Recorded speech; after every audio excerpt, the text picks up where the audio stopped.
بسم اللہ الرحمن الرحیم۔ السلام علیکم ورحمۃ اللہ وبرکاتہ۔ ناظرین و سامعین، حق نیوز کی خصوصی نشریات جمال رمضان کے ساتھ آپ کی خدمت میں حاضر ہیں۔ ناظرین اکرام، آج کے پروگرام کا موضوع ہے نماز فجر کی فضیلت۔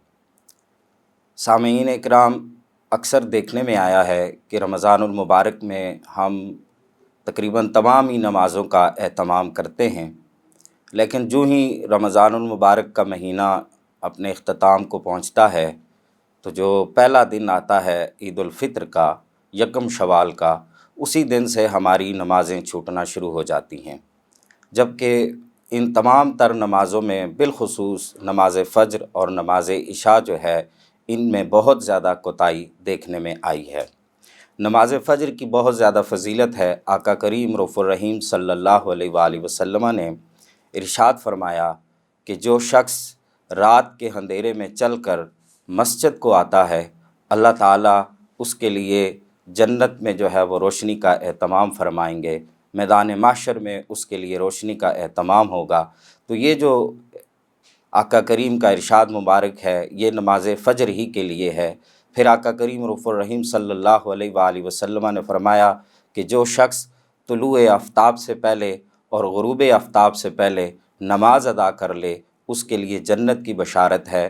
یہ طلوع آفتاب سے پہلے فجر کی نماز ہے اور غروب آفتاب سے پہلے عصر کی نماز ہے۔ تو ان دو نمازوں کی جو حفاظت ہے، ویسے تو 5 کی 5 نمازیں فرض ہیں، سب کی حفاظت کرنی چاہیے، مگر احادیث مبارکہ میں ان دو نمازوں کی بہت زیادہ فضیلت اور اہمیت بیان کی گئی ہے۔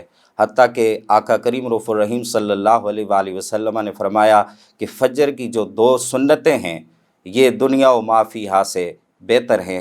آج کے اس بہت ہی پیارے عنوان پر گفتگو کے لیے اسٹوڈیو میں ہمارے ساتھ موجود ہیں ملک پاکستان کے عظیم مذہبی اسکالر جناب حضرت علامہ مولانا سید دلاور حسین شاہ صاحب کاظمی۔ آپ کے ساتھ تشریف فرما ہیں ملک پاکستان کے عظیم مداح حبیب جناب کاشان مدنی صاحب۔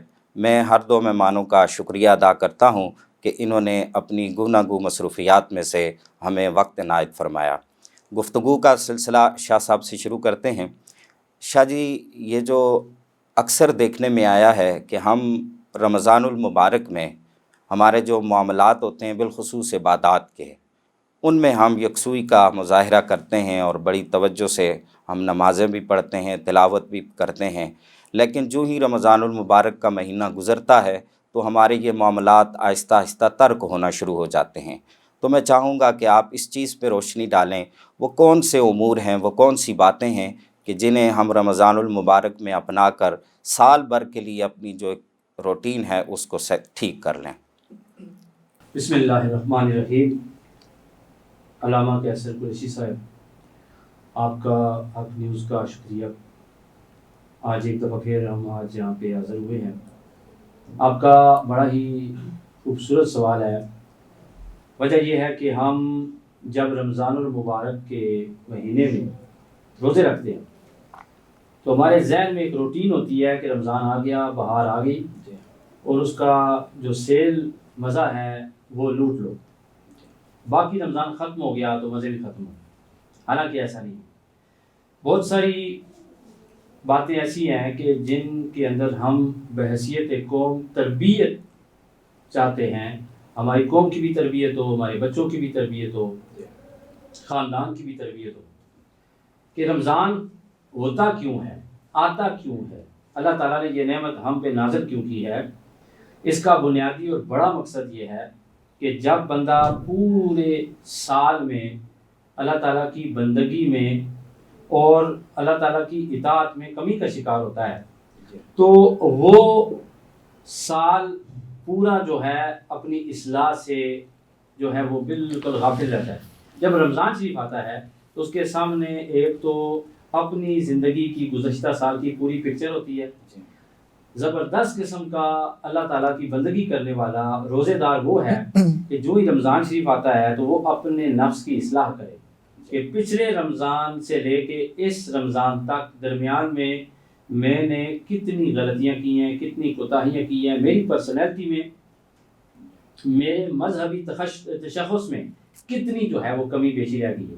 اس رمضان شریف میں وہ سوچے کہ حقوق العباد میں کیا کمی ہے، میری روحانی زندگی میں کیا کمی ہے، یا میری نماز پنجگانہ میں کیا کمی ہے۔ وہ لوگ بالخصوص جو نماز صبح ادا نہیں کر سکتے، وہ رمضان شریف کو اپنے تمام اعمال کا امام بنا لیں کہ وہ اللہ جو رمضان شریف میں ہمارا رب ہے، ہمارا مالک ہے، ہمارا خالق ہے، وہی اللہ تمام باقی 11 مہینوں میں بھی ہمارا رب ہے۔ جس طرح اس نے رمضان کے مہینے فرض کیے ہیں، رمضان کے روزے فرض کیے ہیں، اسی طرح اس نے باقی 11 مہینوں کی 5 نمازیں بھی فرض کی ہیں۔ تو اگر فکر دو چیزوں سے ہی انسان کام کرتا ہے، یا انسان کے دل میں شوق پیدا ہو جائے، یا انسان کے ذہن میں خوف پیدا ہو جائے، یا اللہ کی ذات کا خوف پیدا ہو جائے، یا اس کے دیدار کا شوق پیدا ہو جائے کہ جس وقت ہم صبح کی نماز کے لیے اٹھیں گے تو انشاءاللہ قیامت کے دن رب تعالیٰ ہمیں اپنا دیدار نصیب فرمائے گا، اس کی اطاعت کریں گے۔ اس چیز پہ سب سے زیادہ رمضان المبارک میں توجہ مرکوز رہنی چاہیے کہ رمضان کے بعد 11 مہینوں میں جو پچھلے سال میں نے کمیاں کوتاہیاں کی ہیں، اللہ تعالیٰ حضور کے صدقے میں مجھے آئندہ ان تمام احوال کی اصلاح کی توفیق عطا۔ گویا کہ آپ کی بات کا مقصد یہ ہوا کہ رمضان المبارک کو ہمیں باقی 11 مہینوں کے لیے آئیڈیل کے طور پہ لینا چاہیے کہ جیسی زندگی ہم جیسا وقت رمضان المبارک کے مہینے میں گزارتے ہیں ویسا ہی باقی سال میں بھی گزارنے کی کوشش کریں۔ ماشاءاللہ بہت خوبصورت بات کہی آپ نے۔ شاہ جی میں چاہوں گا کہ آپ نماز فجر کی جو فضیلت ہے وہ ہمارے سامعین کو بتائیں کہ نماز فجر کی کیا فضیلتیں بیان ہوئی ہیں۔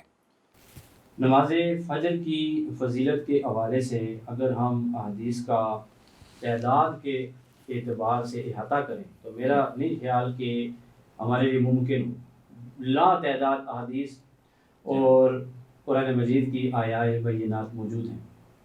مثلا نبی پاک صلی اللہ علیہ وآلہ وسلم ارشاد فرماتے ہیں کہ جو شخص صبح کی نماز جماعت کے ساتھ ادا کر لیتا ہے وہ اللہ تعالیٰ کے ذمہ کرم میں آ جاتا ہے، اللہ تعالیٰ کی حفاظت میں آ جاتا ہے۔ اب دیکھیں ہماری زندگی میں ایکسیڈنٹ بھی ہیں، بیماریاں بھی ہیں، ناچاکیاں بھی ہیں، برا وقت بھی ہے، نظر بھی ہے، حسد بھی ہے، سازشین کی سازش بھی ہے، بہت سارے خطرے ہمارے سروں پر منڈلا رہے ہیں۔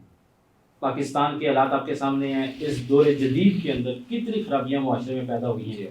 جہاں ہمارے بچے باہر جاتے ہیں تو مائیں ان کو حفاظت کی نظر سے دیکھتی ہیں اور واپسی کے لیے ان کے لیے دعا کرتی ہیں۔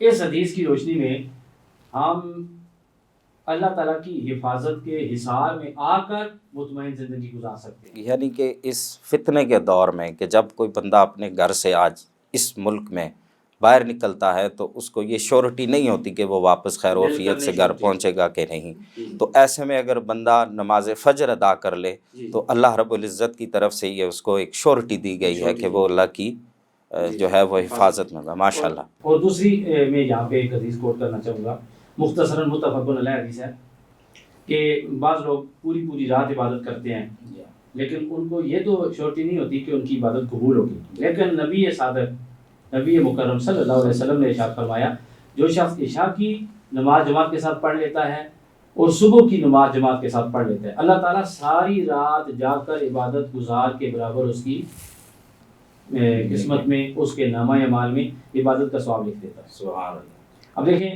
یہاں پر آقا علیہ السلام نے لکھا کہ اس کو ثواب مل جاتا ہے، گویا کہ جو بندہ صبح کی نماز جماعت سے پڑھ لے تو وہ آدھی رات جاگنے کے برابر ثواب کا مستحق ٹھہرتا ہے، اور جو بندہ عشاء کی نماز پڑھ لے تو وہ آخری رات کے آخر میں، یہ حضرت عمر رضی اللہ تعالیٰ عنہ کا قول مبارک کوٹ کروں گا کہ آپ فرماتے ہیں کہ ایک بندہ ساری رات جاگ کر عبادت کرتا رہے، مجھے اس سے یہ زیادہ محبوب ہے کہ میں صرف صبح کی 2 رکعت نماز فرض جماعت کے ساتھ پڑھ لوں، تو میں یہ سمجھتا ہوں ساری رات کی عبادت سے زیادہ ثواب۔ سبحان اللہ۔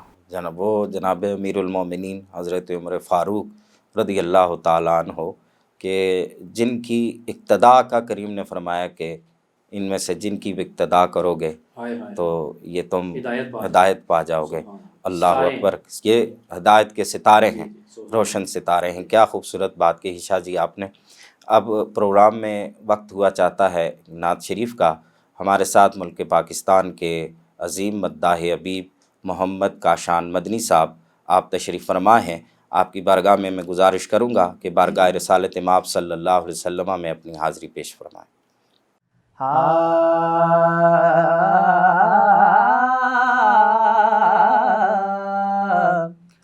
کوئی منصور کوئی بن کے غزالی آئے، کوئی منصور کوئی بن کے غزالی آئے، کوئی منصور کوئی بن کے غزالی آئے،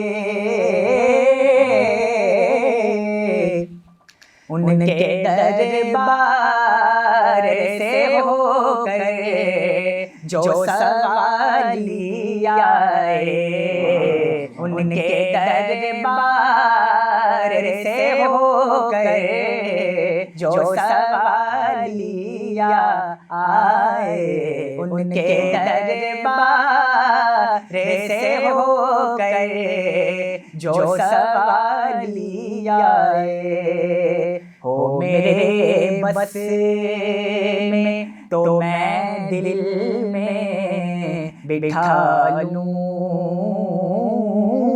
ان کو،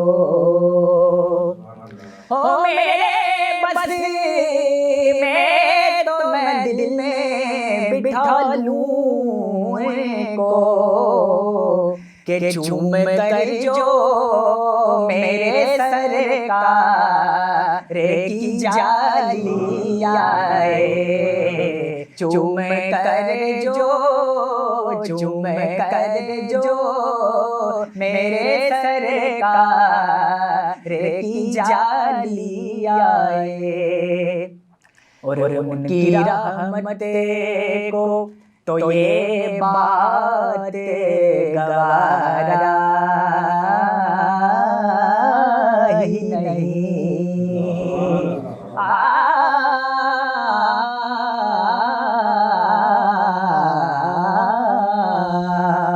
ان کی رحمت کو تو یہ بات گوارا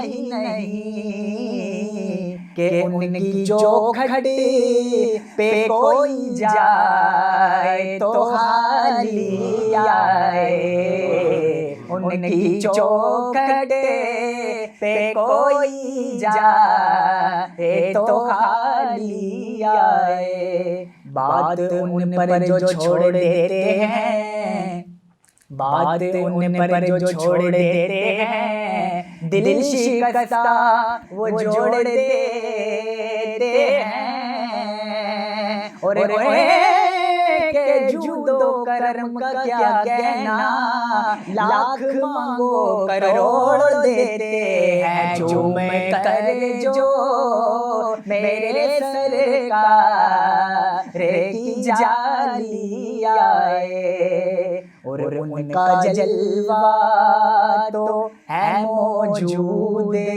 یہاں بھی، لیکن ان کا جلوہ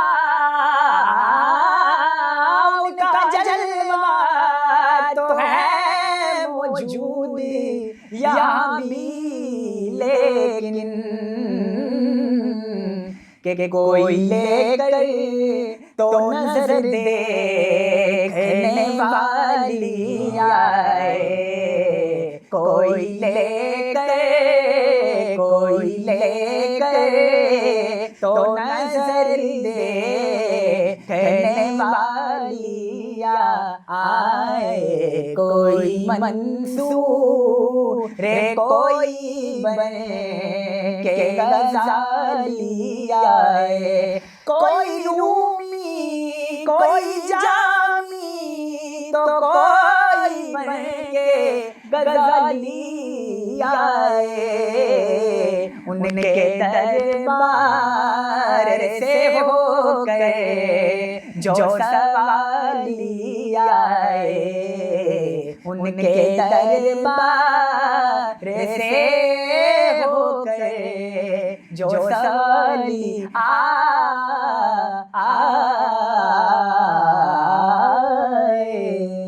ماشاء اللہ، بہت خوب، بڑے ہی پیارے انداز میں آپ نے اپنی حاضری پیش کی۔ ناظرین کرام، پروگرام میں اس وقت ہوا چاہتا ہے ایک بریک کا، ہمارے ساتھ رہیے گا، ملتے ہیں بریک کے بعد۔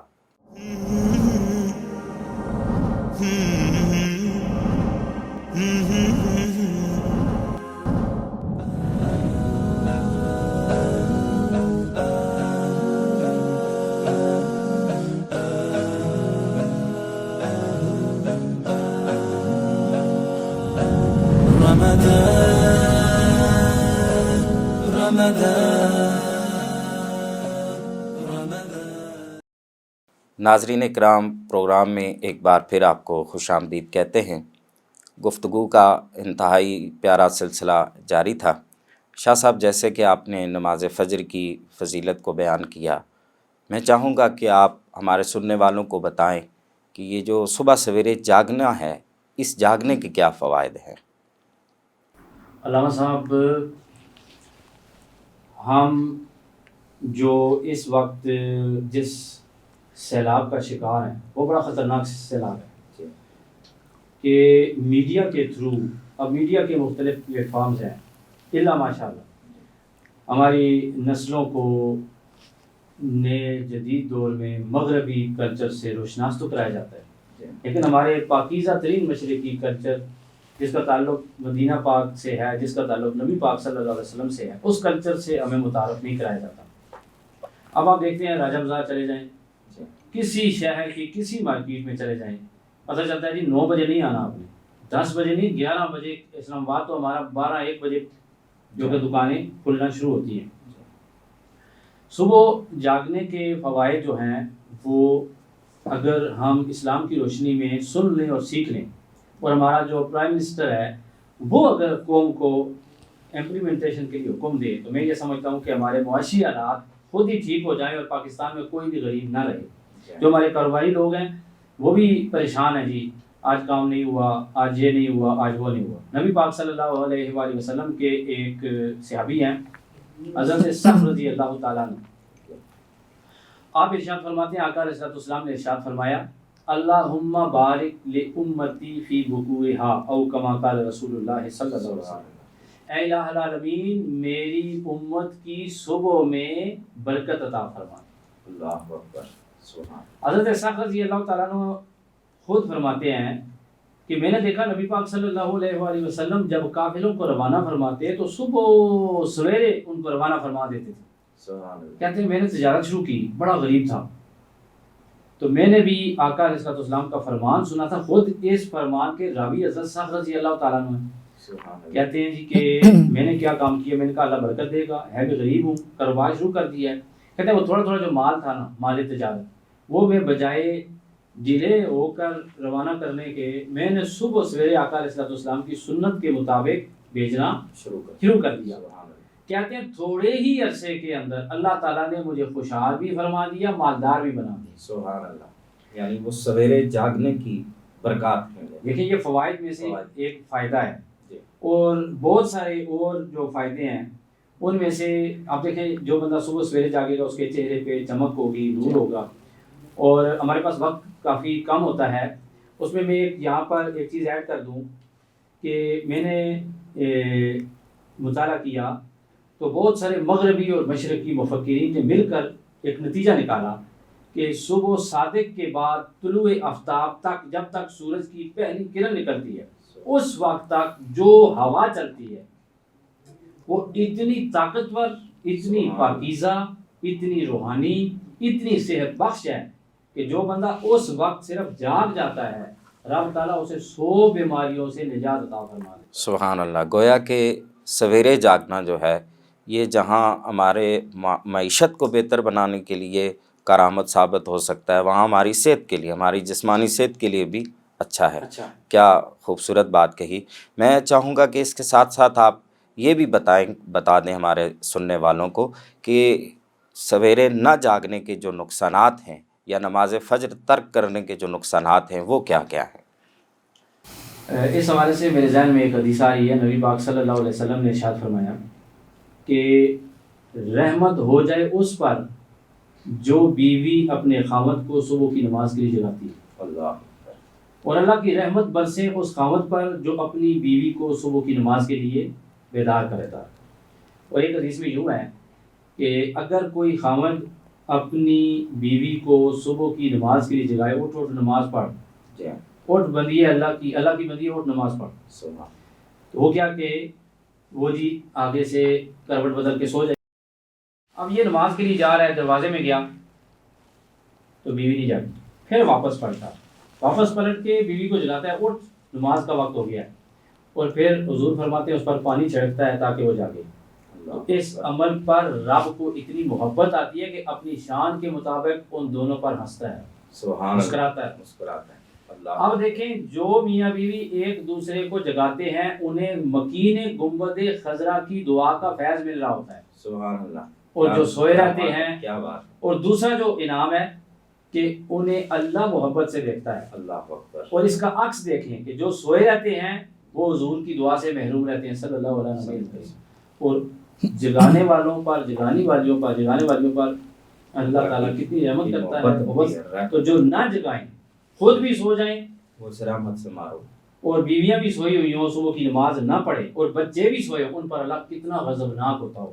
اللہ اکبر۔ اور آقا علیہ الصلوۃ والسلام کی ایک دوسری حدیث ہے کہ جب شیطان رات کو انسان سو رہا ہوتا ہے تو شیطان انسان کی گدی پر 3 گرے لگاتا ہے اور اس پر دم ڈالتا ہے، اور جادو کا سحر کا دم اس پر چلتا ہے، اور وہ پھونکے مارتا رہتا ہے، سو جا سو جا سو جا، تھپکی دیتا رہتا ہے۔ تو جس وقت بندہ صبح صادق میں یا صادق سے پہلے جاگ جائے، اللہ کے فضل سے، اللہ کی رحمت سے وہ ایک گرہ جو ہے خود ہی کھل جاتا ہے۔ سبحان اللہ۔ حضور فرماتے ہیں اگر وہ وضو کر لے، شیطان کی دی ہوئی دوسری گرہ بھی غفلت کی کھل جاتی ہے، اگر وہ نماز پڑھ لے تو تیسری گرہ بھی کھل جاتی ہے۔ اب حضور کے اگلے الفاظ جو ہیں بڑے سینے میں ٹھنڈ ڈالنے والے ہیں۔ آقا علیہ الصلوۃ والسلام فرماتے ہیں وہ دن اس حال میں گزارتا ہے کہ رب اسے پورا دن چاق و چوبند، تندرست اور فریش ہو کر گزارنے کی توفیق عطا فرمائے۔ سبحان اللہ۔ اور جو بندہ سویا رہتا ہے اس پر نحوست تاری رہتی ہے، سورج نکل آتا ہے اور شیطان اس کے کانوں میں پیشاب کر دیتا ہے۔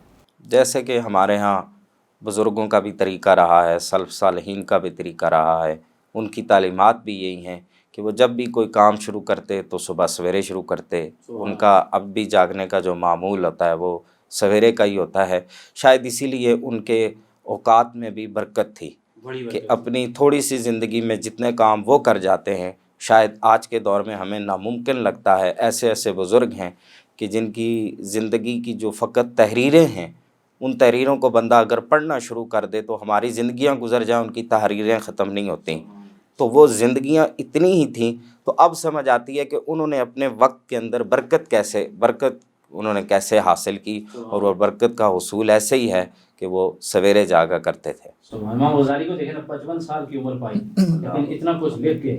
حضرت عمر بن عبدالعزیز رضی اللہ تعالیٰ عنہ، ان کی عمر 39 سال تھی ٹوٹل، 38-39 سال، لیکن زمانہ جو ہے نا سلام کرتا ہے، ان کے اوقات میں اللہ نے برکت دی۔ اللہ اکبر۔ بڑی ہی پیاری گفتگو فرمائی شاہ جی آپ نے، بہت بہت شکریہ آپ کا۔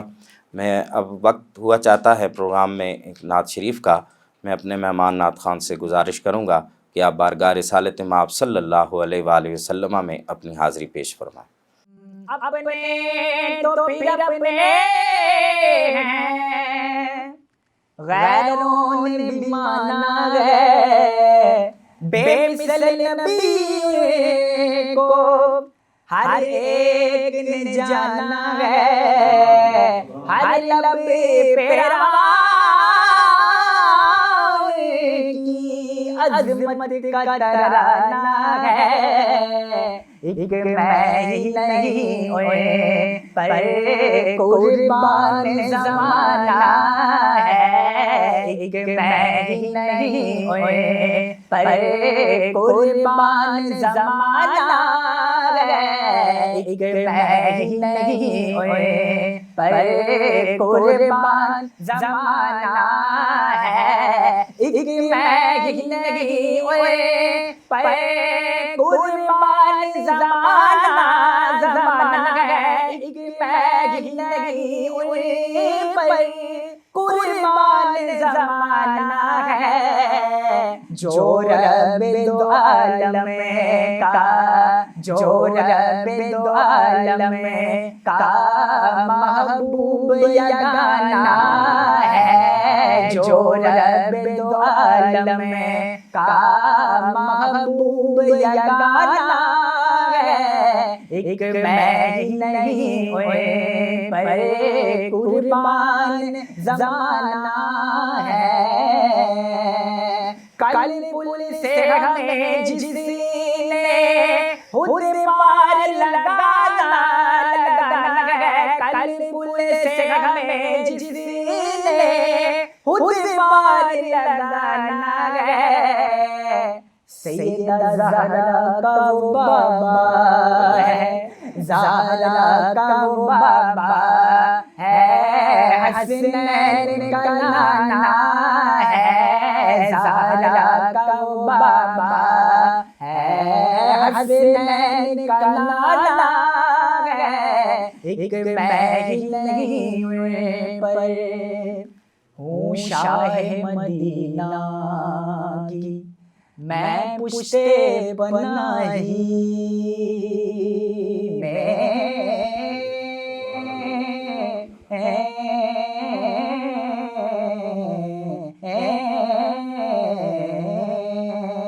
ہوں شاہ مدینہ کی میں پشتے پناہی میں، کیا اس کی مجھے پرواہ، کیا اس کی مجھے پرواہ، دشمن جو زمانہ ہے، کیا اس کی مجھے پرواہ، دشمن جو زمانہ ہے، ایک میں ہی نہیں پر قربان زمانہ ہے، آؤ در زہرا پہ پھیلائے ہوئے دامن، آؤ در زہرا پہ پھیلائے ہوئے دامن، ہے نسل کریموں کی، ہے نسل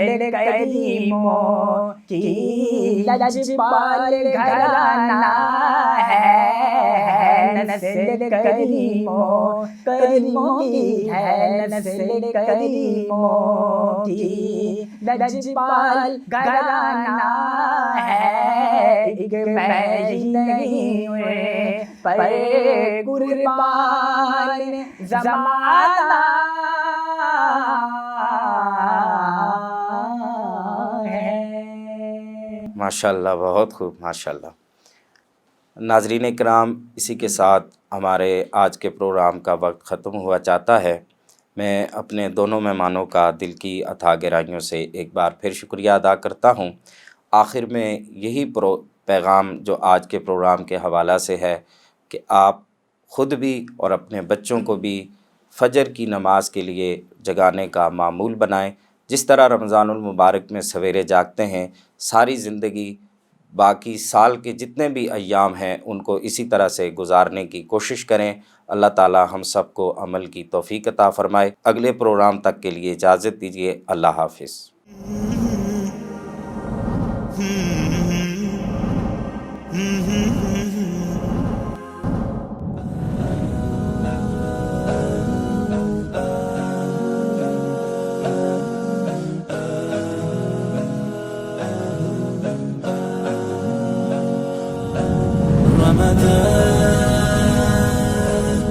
Ramadan